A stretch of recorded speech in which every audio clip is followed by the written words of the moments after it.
You got nothing to lose in this game by being persistent and consistent. It's not an ordinary feat to be named one of the most influential talent managers by Forbes. But when this happened to Chris Lighty in 2006, every hip-hop fan knew this was a long way coming. Lighty, till date, is considered one of the greatest hip-hop managers to ever exist, and his roster includes names like 50 Cent, Busta Rhymes, P. Diddy, and LL Cool J. However, in August 2012, Lighty tragically died under mysterious circumstances, throwing the entire world of music management and hip-hop into mourning. But before we explore the mysterious nature of his death, who really was Chris Lighty? Lighty be at 5'8", I want you to watch out for Shea Money. Watch out for the beam. It's coming. In the late 1980s, Lighty was one of the many young Black Americans in love with the art of hip-hop. The oldest of 6 children, Lighty was determined to take care of his family. So when he got the chance for a college scholarship, he turned it down to take care of his family. He found a job as an electrician to pay the bills, but this didn't stop him trying to build a career in hip-hop.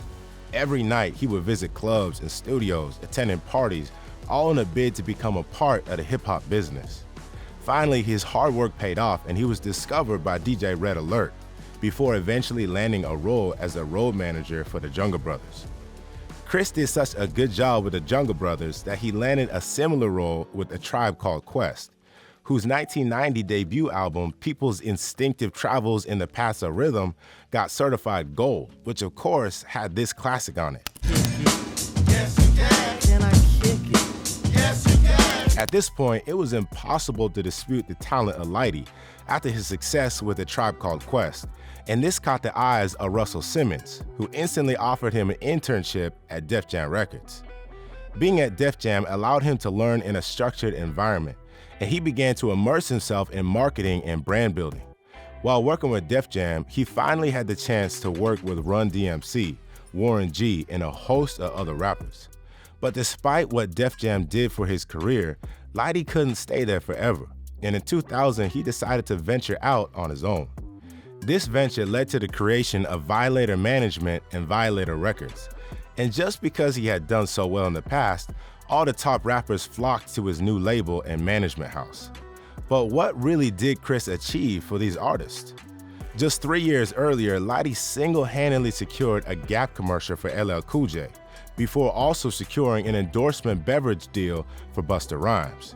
His new label then secured deals with Mariah Carey, Q-Tip, P. Diddy, and 50 Cent. And all these rappers achieved immense success with Chris by their side. For 50 Cent, it was much more than helping him become one of the most successful rappers of the early 2000s. But the hip-hop mogul also helped the rapper become a minority owner in Glaceau, the beverage company. Chris's success meant that he could afford a lot of lavish parties, and he threw as many as he could. The manager hosted the biggest parties in New York and even splashed $10 million on 2 apartments in the Chelsea neighborhood in 2008. He was living the good life. His status in the hip-hop community was soaring. He was worth millions of dollars, and in 2005, he married Veronica Lighty. Life couldn't get any better than this, right? Perfect times hardly last forever, and Violator Management and Records was no exception. It all began when the music industry hit a financial blockade, and Violator was one of the first labels to be hit by the downturn.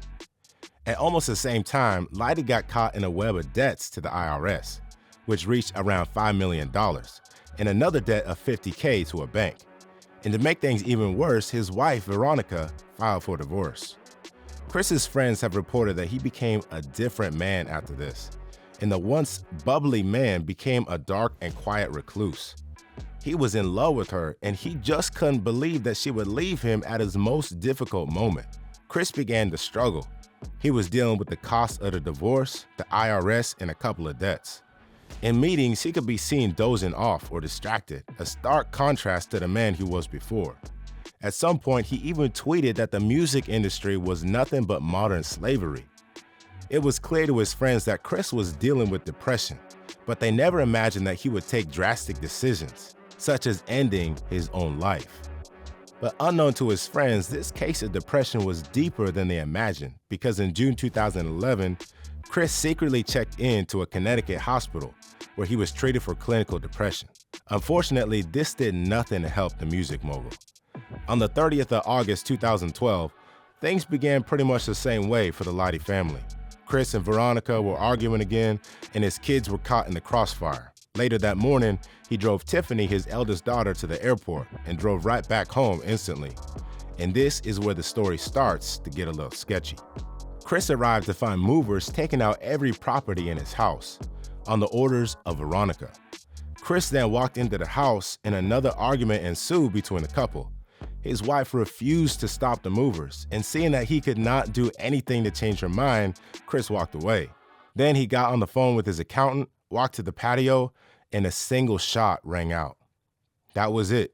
The 44-year-old hip-hop legend was dead.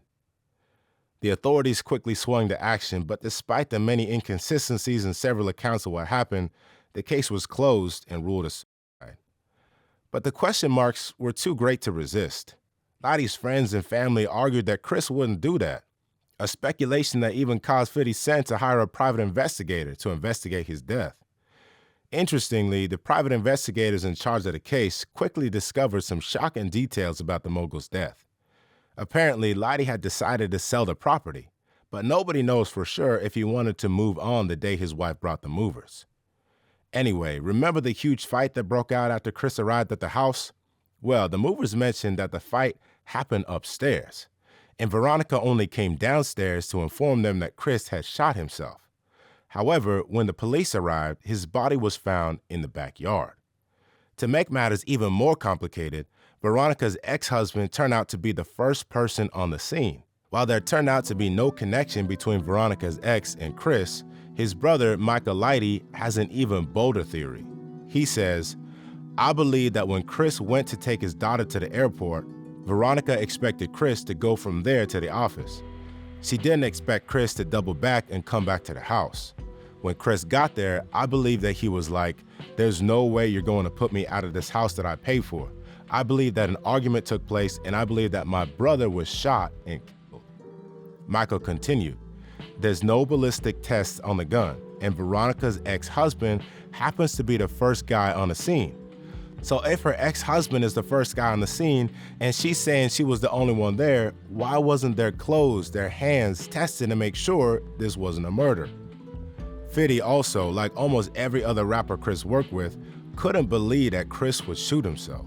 I honestly can't wrap my head around the idea of him shooting himself. So I mean, I don't have all the information, so I don't point or say anything other than what's being said publicly. Right. But I don't believe that. And to further complicate matters, Lighty's will stipulated that the majority of his wealth went to his wife and children, leaving out every other member of his family. Naturally, the circumstances of his death even made it harder for the hip-hop community to grieve. And 50 Cent was one of the many rappers who was profoundly affected by Chris's death.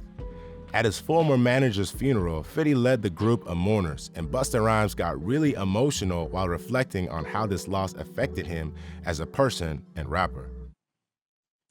So he tells me this in 2011, and then you die? You don't live to chaperone around the planet with me? Chris might have met a tragic end, but his impact on hip-hop culture cannot be overstated. His funeral had almost every hip-hop star in attendance, a testament to the good work he did in the hip-hop community.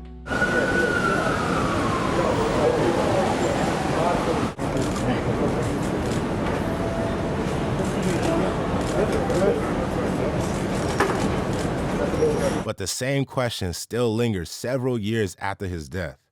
Was this suicide or a case of murder?